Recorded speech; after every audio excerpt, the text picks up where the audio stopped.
Okay, now I think I'm unmuted. Welcome at Integral Body Institute for today's panel, and I have three amazing guests. The panel is about guidelines for healthy lifestyle, and today with me are three of my dear colleagues and also amazing practitioners, therapists, and these are Giten Tonkov, who is a creator of biodynamic breath and trauma release, Satyarthi Peloquin, who is a bodyworker since 40 years, creator of Myofascial Energetic Release, and Simon Calder, who is creator of Qigong Life Force Dynamics.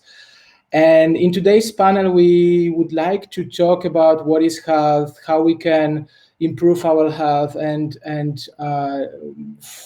my guests are really an expert of the subjects from different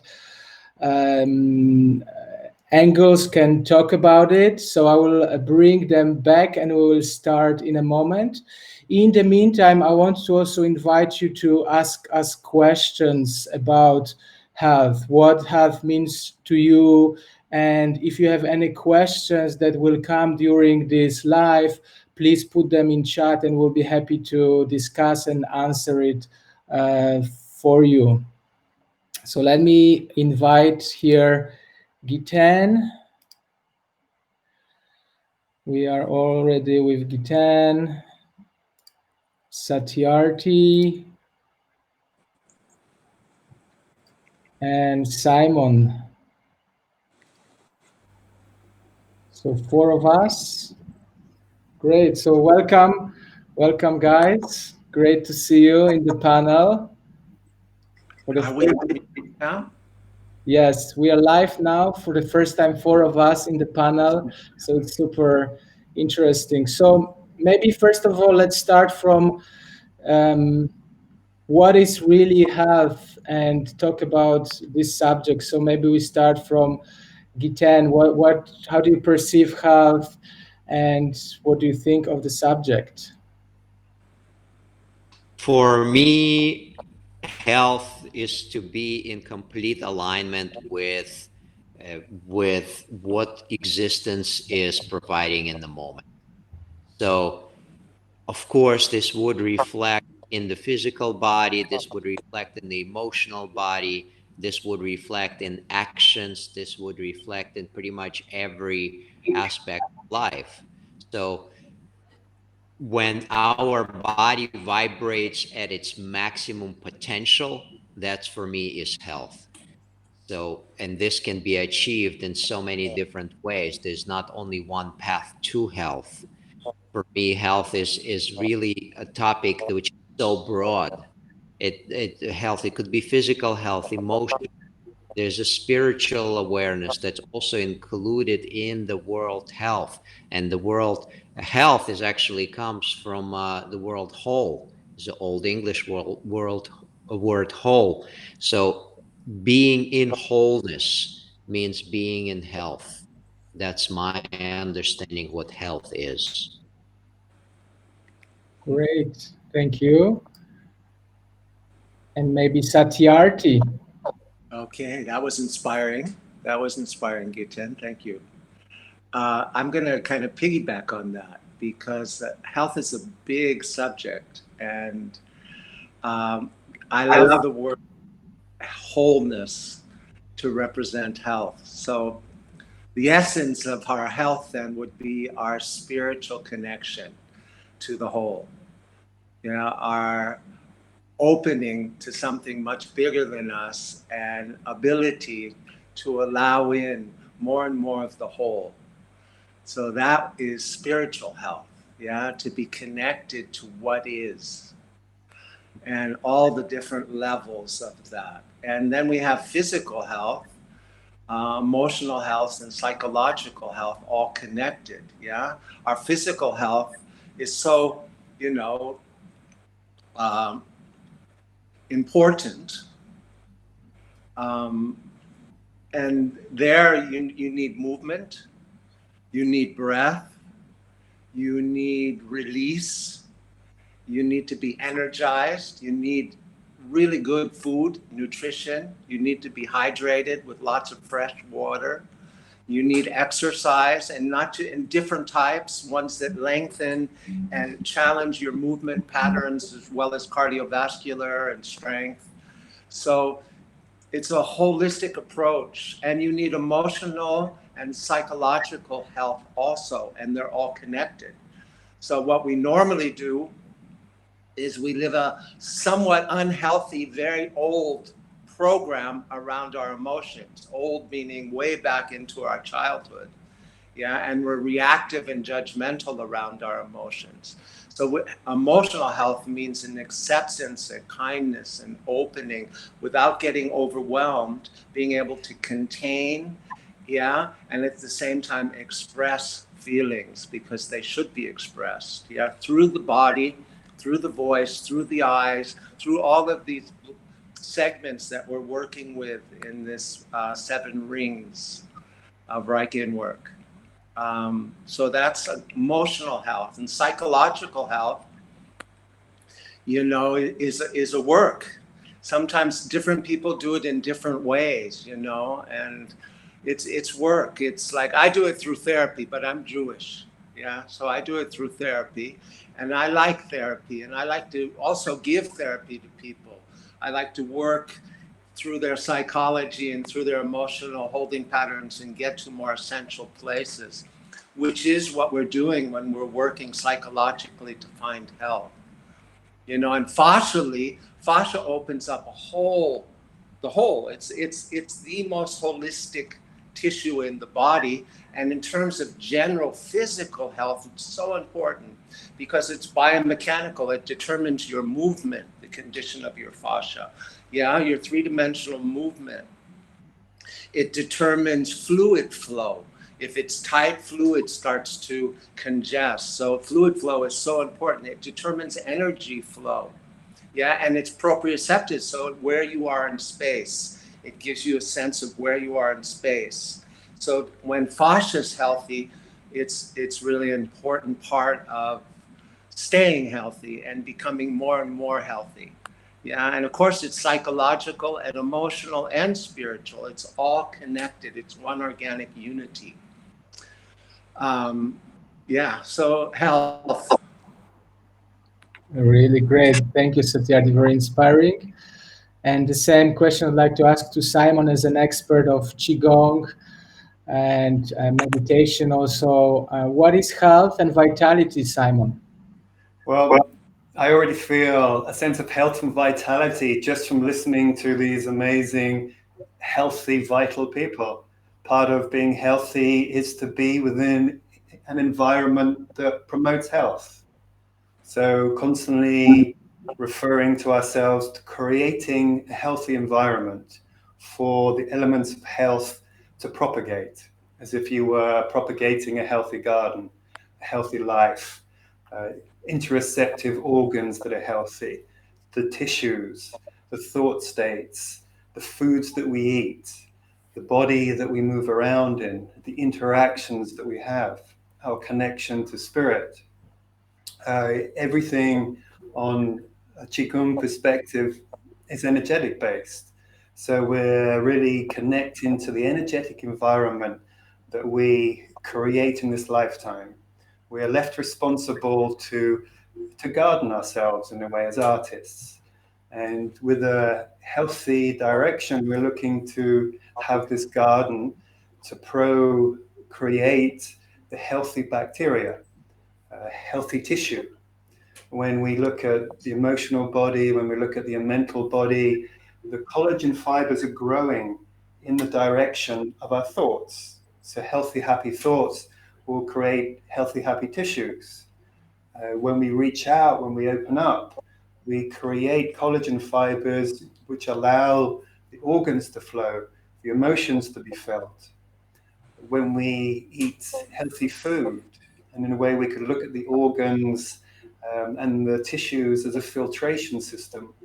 So if we're taking in heavy foods, glutinous foods that are going to block up our filtration system, then we're not creating an environment for healthy life to propagate. So breath, chi, connection. There is no one way. It's a buffet of elements that we can draw in from anywhere at any point in time. And there's a kind of felt sense feeling, and you can see this in people's eyes. Something healthy, it turns us on.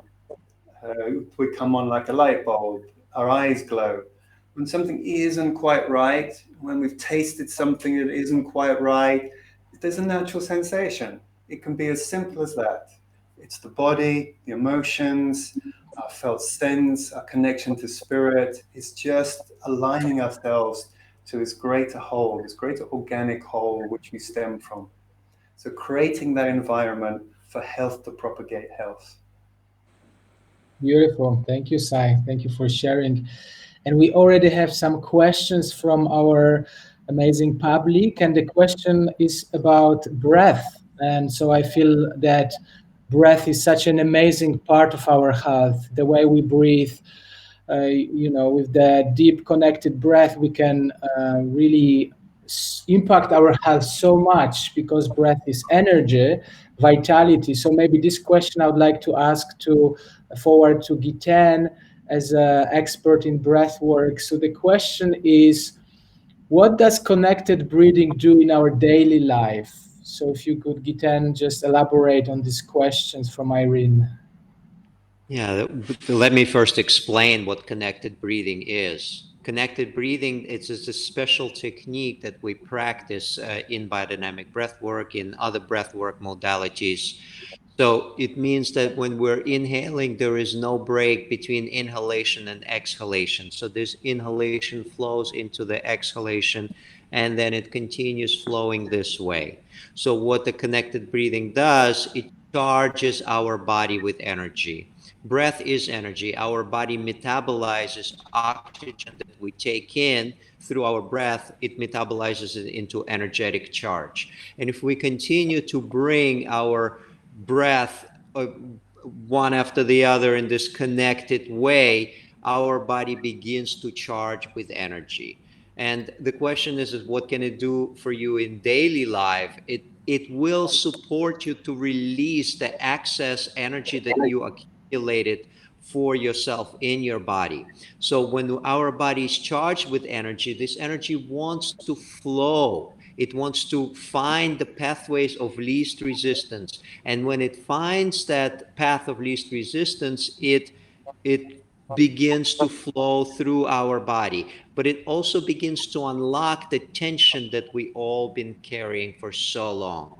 The tension that lives in our body from past traumatic experiences, from daily stress, many things that we accumulate in our body settles in a form of tension, including past fight or flight responses or freeze responses from past traumatic events.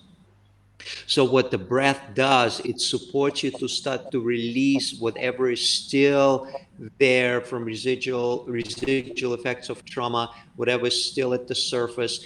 And with that, emotions and feelings that are associated with that tightness, with that tension that builds in the body, it also starts to express.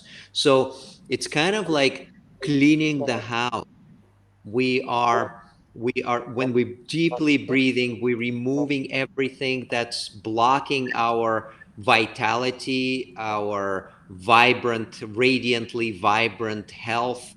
And what Satyarthi and Simon talked about before, it's really restoring this homeostasis with breath and movement. And there's a whole combination of elements that come together. Breath is just one of them. And if you do experience connected breathing on daily basis, it would support you to release whatever accumulated in your body over the years. And actually, even since the night before, you can have very clear and open channels, energetic channels in the body, just by practicing connected breathing daily with yourself. And it can be done just a few minutes a day. You don't have to give yourself a 40-minute session every day. Just a few minutes, 10, 15 minutes a day works beautifully. And it can be done either in and out through the mouth or in through the nose and out through the mouth, and continue to breathe in that connected fashion. Great, wonderful, thank you. And also there's interesting questions about meditations that I also wanted to add, which I think is a part of our health, especially in this time when we might go through a lot of anxiety or fear or stress. And I think meditation is an amazing tool that can help us to ground, help us to be witness to all these strong feelings. And instead of reacting, just instead of responding, just bringing awareness to what's present. So perhaps this question could be great for Satyarthi, as he was spending so many years in different meditations communities. And so the question is, how do you integrate meditation in daily life, Sati?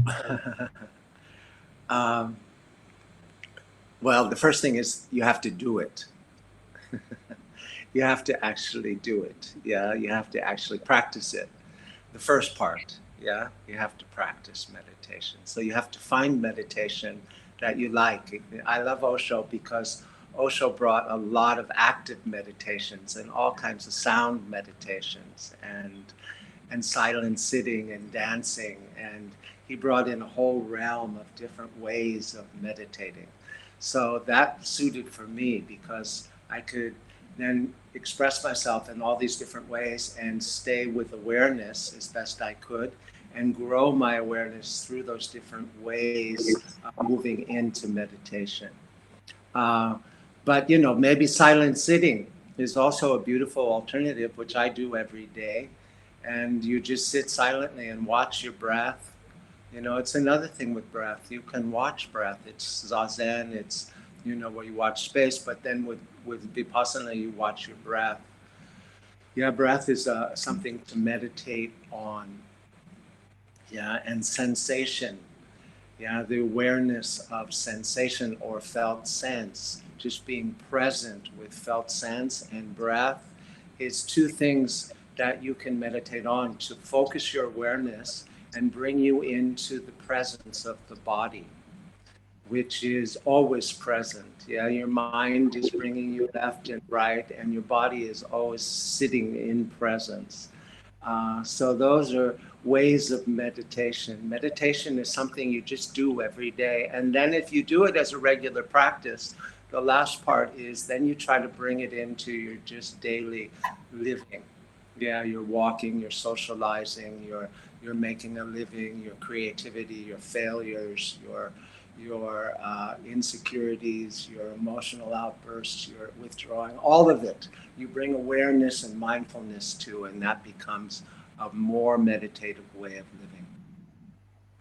Amazing, great. So maybe we have another question that comes here, which is very interesting, I find, and I would like maybe to ask Simon. I love your practice. I love Qigong, Life Force Dynamics. Every time I go to this training, I feel like really dropping into stillness, into myself, and you have a lot of different tools that can be kind of useful in the subject of health and vitality. So the question we have here is from Roland: what I can do to regulate my emotions during a lawsuit where I don't want to go but I have to. Is there any breathing method which I can use, or maybe you can give some other practice for this matter? Yes, of course. I feel generally with everything, it's simplicity. Just the scenario which is going on here, I can already feel there's a lot of thought states, emotions, the way the body wants to move into a fight-flight state. There's kind of stress building up in relation to these qualities, so it changes the breath pattern. So again, we come back to simplicity. It's not that we're reiterating ourselves, it's just the breath brings us back. And also here, where the breath is. when the breath can sink down and we bring the breath into the belly, it naturally starts to engage the parasympathetic nervous system. A lot of the time in a fight-flight response, the breath starts to move up into the chest. The diaphragm can become tighter. The breath starts to shorten, which kind of fuels the adrenals. It can build up the stress levels, and heat naturally starts to move up into the head. So we end up more into the thought states. And it's the shape. If we're up and out, just coming in, sinking down, sinking the chest, coming back to the body, already feeling where we are with the breath, just by coming back to the body and feeling the body, not trying to push anything away, not trying to change any of the situations with any mind states, just coming back to the breath. Sink the breath into the belly. When the belly is soft, it just allows everything to sink down. We sink down into the parasympathetic, the calmer state. And it's amazing what starts to happen. When we're in a calm state, in a stressful situation, we can enter into that state in a relaxed state, knowing that there's still a lot going on, but we don't need to push anything away, we don't need to change anything. And generally, when we're in this calm state, when we engage even within a lawsuit, the words come, because there's no tightening in the diaphragm, there's no holding in the lungs, the vagal tone of the throat isn't contracted, because we placed our body into a relaxed state. So expanding the belly on the inhale, exhale, sending the belly back towards the spine, can just bring us into a regulated early form of breathing when we were in a more deeper homeostatic state. And then things start to change around us, because again, we've altered the environment, we've felt the environment, there's no conflict in our environment. So when there's no internal conflict in the deep interoceptive connection, then also the external environment starts to change. Our thought states change. Our emotions start to regulate themselves with the breath into the parasympathetic nervous system. Also, the vagal tone, it starts to regulate itself.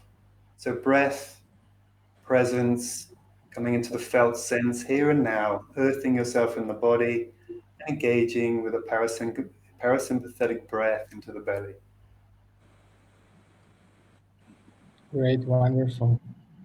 Maybe also, Giten, could you maybe guide us into some short breathing exercise that could be useful here for this question from Roland about how to, breathe into these strong emotions during the lawsuit that he doesn't want to go. Maybe something short, guide us into something that we can really take something practical from this life. Yeah, very gladly. And what Simon mentioned is breathing into the lower belly. I really love to practice, and I practice daily. It's breathing into my hara, into my dantian. And what I do is actually very lightly, pressing very lightly with your fingertips on the exhalation, pressing into your dantian area, which is about 2 inches below your navel. If you're in Europe, it's about 3-4 centimeters below your navel. So if you are taking a deep, full breath and your lower belly sticks out a bit, let the hands come out. And when you exhale, you press a little bit, not too much, just a little bit into this area with your fingertips. And then again, inhale and let your belly stick out just slightly, relax, and the fingers come out. And then again, breathing out, you pushing in. So you can even imagine that there is a rubber balloon at this place in your body, and then every time you're breathing in, this balloon expands in all directions, filling your entire lower abdomen with the breath, and especially this place of your second chakra, your dantian, and pressing a bit out, pressing a bit in when you breathe out. So stay with that breath for a few breaths and allow yourself to experience how all of the charge from the mind and from the body is starting to gravitate to this place in your body. And usually it takes just a few breaths to bring all of the charge from the upper body down into this place, to deactivate your fight or flight response that Simon was talking about. Of course, if you're being put in a situation, the unavoidable situation that you have to be there and nothing you can do about it, and your body is in resistance, this is the way to bring it down, to bring the energy down from the head, from the charge in the chest, into this place in the lower abdomen. So stay with this breath, pressing on an out breath a little bit into your dantian, and breathing out, let it expand. And a few more breaths this way. Also notice how your body wants to move. If your spine wants to unwind a little bit as you're doing that, that's great. Just let it happen. Yes, allow the sound to arise through from the lower belly. Let it come up the central channel and come out as a vocal expression.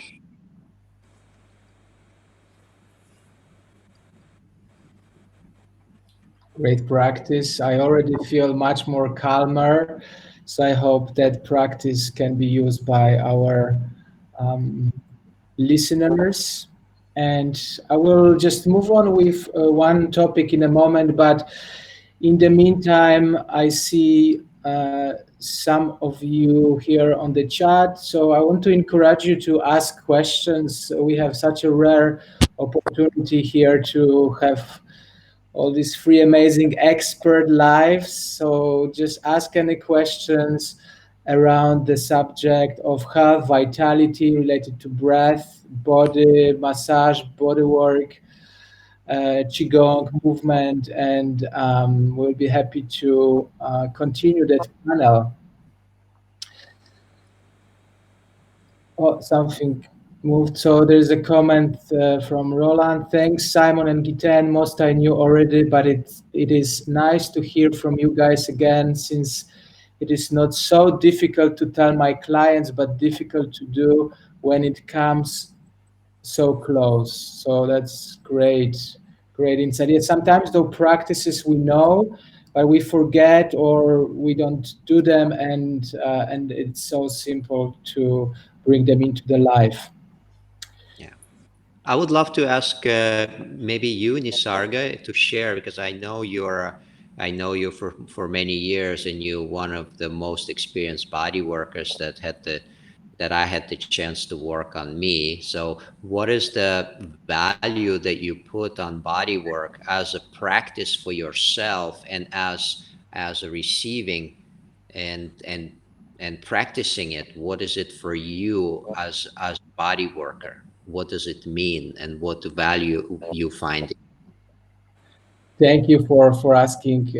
Yeah, for me, body work is really important element of taking care of my health, because through body work, I feel like I can kind of maintain my body in healthy state, releasing the tension, the stress from the fascia, from the muscles.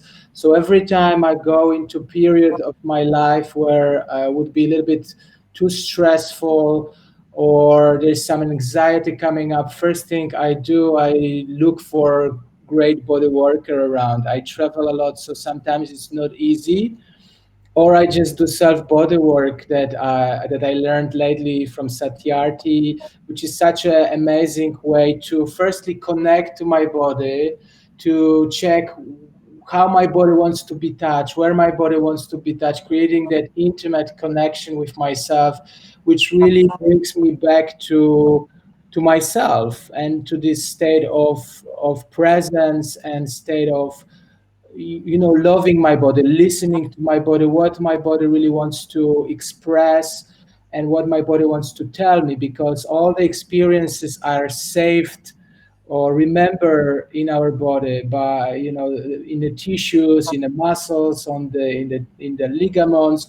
So when I go through periods where I could see I'm losing some mobility or I'm losing my energy, most likely it's something that I need to address through body work. That is also for me addressing my feelings and my emotions, because going deeply into the tissue, going deeply into the core, it's very often related to feelings that can surface out and can be expressed. For me, it's such an amazing way to take care of my health and reach out. It's, I think, for bodywork, for me myself, it's also how I can reach out for help, how I can find help, and have that healthy boundaries, and stay those boundaries with environment. So thank you for asking. It's a great topic, and I'm honored what you said about your experience with my bodywork on you. Mm. But what I would like to move on into is, today I find on internet this phrase which said that pain is inevitable, but suffering is optional. And I would like to raise that question here on the panel.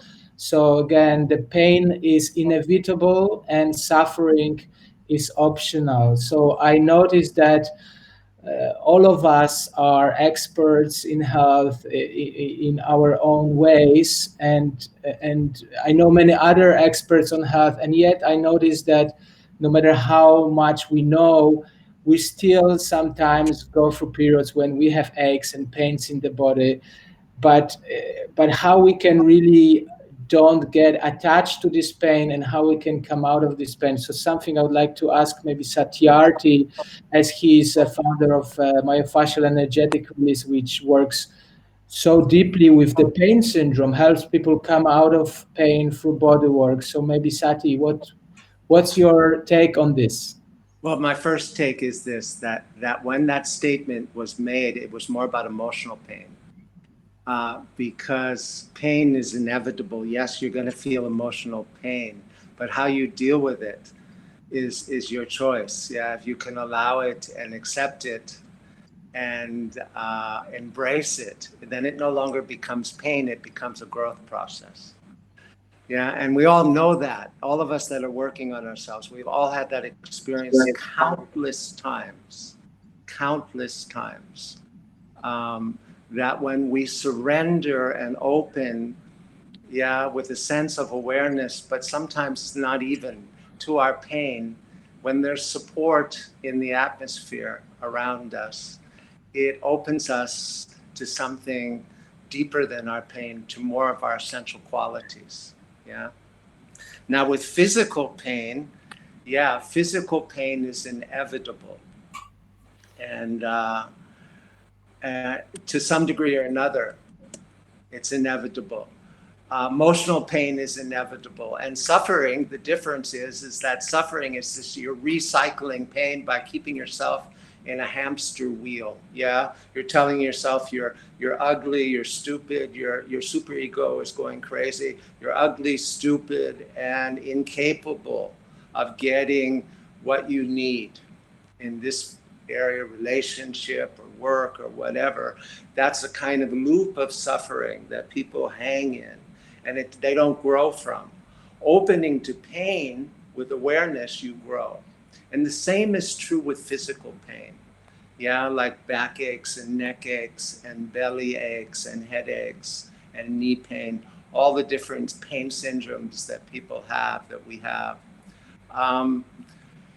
They're inevitable in one sense, that you'll have some pain in the body, but how we deal with the pain and how we learn to release the pain through unwinding, through breath, through deep touch, working with an expert with deep touch, like I do with fascia, to release the contraction in the fascia, which is creating the pain by pushing on pain receptors.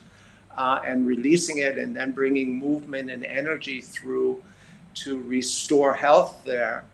That's a way of getting rid of pain. But the suffering in pain is when the person has low back pain, they go through the medical world and they tell them it's this, and there's no real cure. And yet it's not the right diagnosis. What's really causing the pain is a high contraction of fascia, usually based on emotional and psychological defense and holding.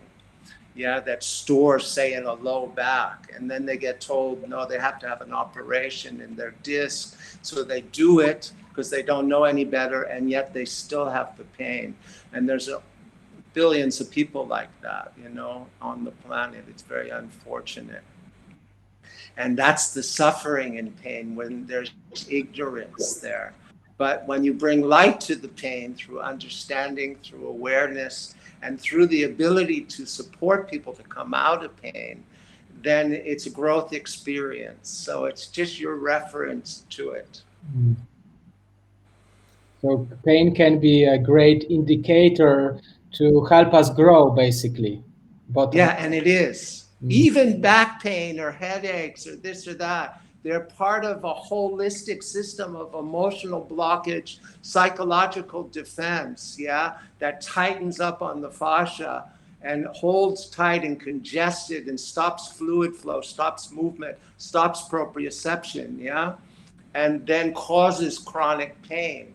So that the suffering is when you don't do anything about it. You just stay in the pain because nobody in the culture helps you. But when you meet people like us, we support you to come out of that pain with the methods we use and with a holistic understanding of how to approach it and release it. Great, beautiful, thank you. We have a question here from Annie, and maybe I would like to ask Simon to respond. I will read the question. I notice my muscles feel heavy and charged with tension everywhere, my legs, my arms, etc. If I release this tension, will it help to increase vitality and decrease charge in my nervous system?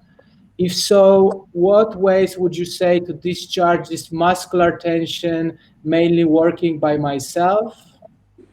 So Simon, what would you recommend here for this question about tension and discharge? Great question. And it's something a lot of us go through most of the time, especially when there's a connection to stress with things that are happening at the moment with COVID. There's kind of extra weights coming within our body, extra emotional tensions, mental tensions, and these will gather. The physical body is the last place, it's the holding place for all these energetic expressions. So the emotions being energetic, the thought states being energetic, all being held within the body.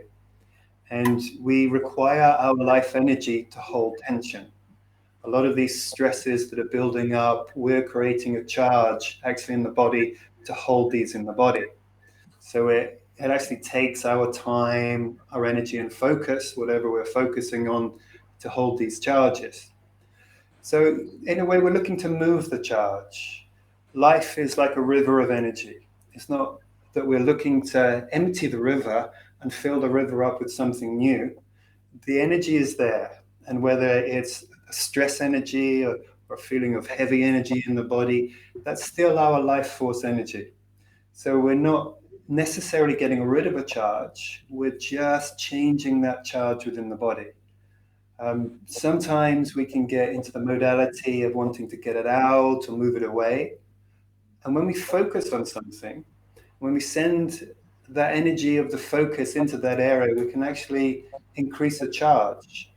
So when we soften into the body, again, softening the breath, allowing these charges to move, whichever techniques we like to employ. One of the techniques I love just to help move a charge is to do some shaking through the body.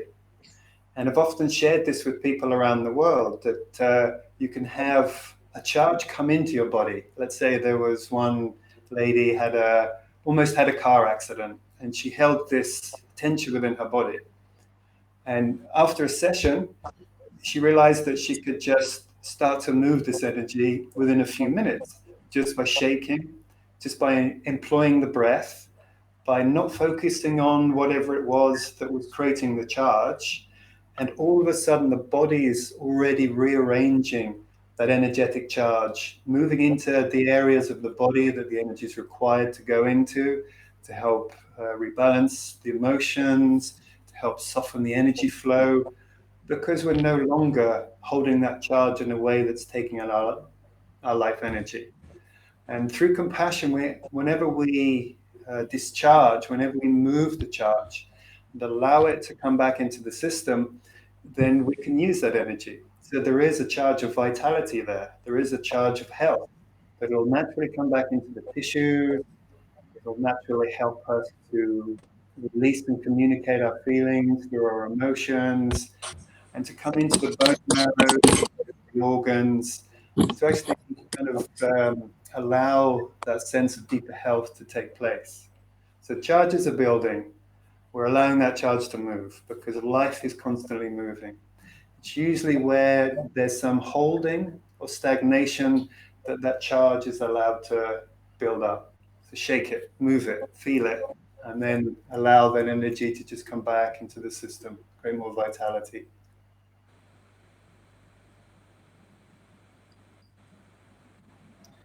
Great, thank you, Sai. This is great advice. I'm looking for some more questions from the panel. So if anybody would like to raise more questions around health, vitality, around breath, body work, movement, we will be happy to continue. There was something before the question before, but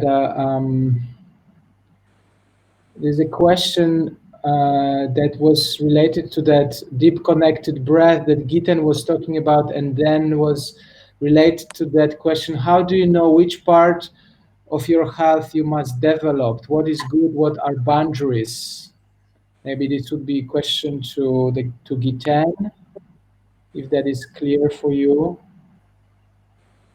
How do you know which path you must take to develop? Yeah.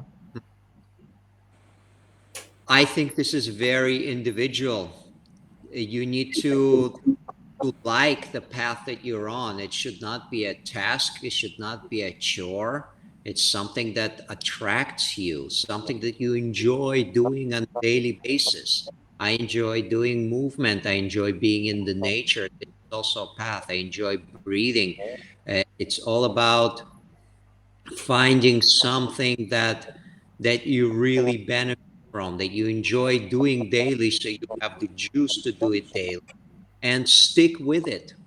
This is very individual. There are so many paths that lead to the same end destination, and it's actually the journey that's a destination. There is no end result. Of course, we want to get to our optimal health. We want to get to enlightenment, or whatever it is you want to achieve. But what counts most is your daily engagement in what you're doing it wholeheartedly, doing it with 100% of your energy, and then you will succeed. And it's all about, yeah, I can't stress enough how important it is to enjoy what you're doing. And it may shift different stages of your life. It may shift. At first, I started with yoga. Now I rarely practice yoga. I'm doing more of the Qigong and unwinding and breathing and just silent sitting. There was a part in my life when I was doing Osho active meditations daily. I was doing dynamic meditation for a couple of years daily. And then I felt that it was enough, and something new arose, and the new path started to emerge. So just be sensitive to yourself. What is it that you enjoy doing? Where is your energy going? Where is your body opening up? So that, for me, is the right path. Fantastic. So movement, unwinding, qigong, breathing, spending time in nature. And I think this period, especially this time on the planet, is so challenging for many different reasons. But for me, I feel like health is not just about body, but also about the mind, connection, spiritual connection, the emotions. So maybe question to Sati about how, from your perspective, as a body worker, as a leader of Path of Love that works a lot with emotions, how we can take care of our health in those difficult times, unclear times, and challenging period. What would you suggest? How do you take care of your vitality those days? This is a good question, and it's very different for different people, no? How they do it. One thing is that during the pandemic, there's the strength of the pandemic when we were more quarantined in our houses and not moving so much and not meeting people. We had a lot of time to be with ourselves, and we had more time than usual to be with ourselves. And personally, I found that very beautiful because, first of all, I'm in a loving relationship. So that also, I had a container that worked within the space that I was. And I found it a place where I could do more inquiry, more self-inquiry, and more self-transformation through just having time. And everything being so different, yeah, which also threw me in. And during the time, there was this time, and still there, where I live in Germany, there's more silence around. There's not so much static of movement and people in action. There was more just a space for meditation. So that was one part of it, yeah. Also cooking at home, man, I travel all the time. So just the thing of staying healthy with what I cook, and really enjoying the actual function of cooking and eating and sharing in that way was also nice, yeah. And being able to hold a healthier diet and movement, being able, I found I had time to go out and bike ride is what I really found, and to really exert myself. And now as we're coming out of it here in Germany, I'm doing a whole movement education called gyrotonics and gyrokinesis, which is changing my body very quickly. So using what's around with the extra time one has, and going more in and being more intuitive to sense, you know, what it is you need, because there's more space and there's more silence. There's more of a space of holding. Now, I'm saying that's somehow my experience. I know a lot of people are having a hard time, yeah? Relationships, for instance. I just saw an article where they're having a really hard time. People are stuck together, and a lot of breakups, a lot of really strong fighting and separation, because they're suddenly so confronted with spending time together. Yeah. So I know that as a collective, there's so many different aspects to this. But personally, I think I'm more healthy now. In fact, I know it. And also the creation of what we're doing together in terms of opening up an online school with our vision is also part of my health personally. Just expansion into something new and exciting at 68, new, exciting, with so much potential. And also at my age and all of us together, the thing of contributing to people, you know, and in this forum of an online school, we can contribute to thousands.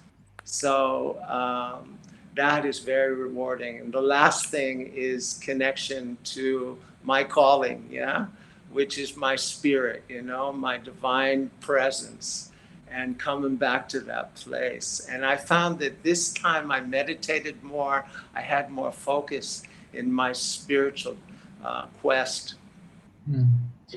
So while you were sharing, Sati, there was a question. I like what you said about the contribution and sharing.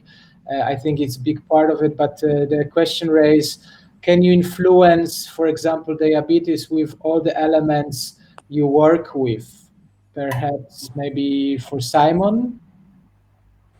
Yes, sure. Well, we are entering into a holistic attitude, a holistic experience. And the mindset, the meta program of holism is everything is included. There is no separate part. It's only when we start to look at separate parts and give them a separate name that we're fine-tuning an area. But with holism, we can come out to a bigger picture. And everything that we look at is connected to the body. It's connected to an emotional field. It's connected to mental qualities. It's connected to spiritual qualities. It's connected to the environment around us. It's connected to how we communicate with the environment around us, how we communicate with ourselves. So once we start to look at what is holistic and how things are influenced, then we start to realize that everything we do influences everything else that we do. Diabetes just being one of those considerations in there. And for each person, it seems that diabetes has a different connection, but there's a similar strain that runs through different blood sugar levels. One of those connections can just be our rootedness to the earth when we start to look through Chinese medicine. Sometimes something as simple as taking your shoes off, finding a great piece of soil, sticking your feet into the earth starts to change everything on a holistic level. And the research of blood sugar levels changing, of stress levels dissolving at the same time. So the stress level could be there to connect in with the diabetes. Something inherited from the past. Again, just something simple like coming into the felt sense. Knowing that I'm here, it nourishes the stomach and the spleen. As opposed to a lot of the time, if we're disassociating into mind thoughts, the body knows that we're kind of not home. So it can go into a contractive holding mode to hold us as we're outside of the body. So as we're drawing ourselves back into the body, coming back to the felt sense, coming back to presence, and allowing those qualities to be felt, experienced, all sorts of amazing things start to happen. So without being able to go directly into your connection to diabetes, to answer the question from a holistic perspective, yes, we touch on everything. I feel that's why this is so exciting. We are in an exciting time. We have this amazing institute here, which is a research laboratory to understand the potential of what holistic quality is all about. Thank you. Thank you, Sai. Okay.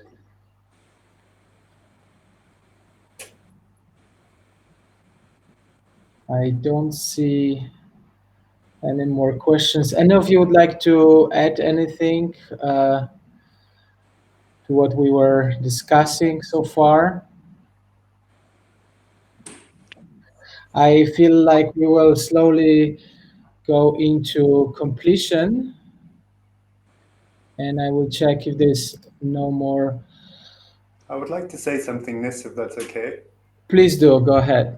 There's something that's been running through the whole, every question. And I feel to a certain extent, COVID time, so many ideas, so much scattered thinking. It's all about relationship. And each of the areas that we've been speaking about, it's all about relationship, not bringing suffering to pain. There's something going on always. And if we attach the drama to it, if we over-fascinate inside the drama, then we can also become scattered because of our relationship. So a lot of the time when we're sat back in presence, in our center, then the thought states, they become less grasping, less over-attractive to us. So we don't feel that we need to latch onto them, believe whatever it is that's happening, and then changing 2 minutes later. but just coming back to the body, knowing things are happening, knowing life is happening, just coming back to the breath, allowing thoughts to happen, but allowing those thoughts to pass. And each one of those thoughts that passes just allows us to come back to what's really happening. And when I look around, I'm sat in a wonderful room, talking to wonderful people on the internet, feeling great in my body. That's how simple the relationship can be. Great. I think we keep it as a closure. I really liked it. Letting our thoughts pass, coming back to the body, breathing, and I think this is really the key of staying healthy in those times from our perspective. I'm sure there's so many different perspectives.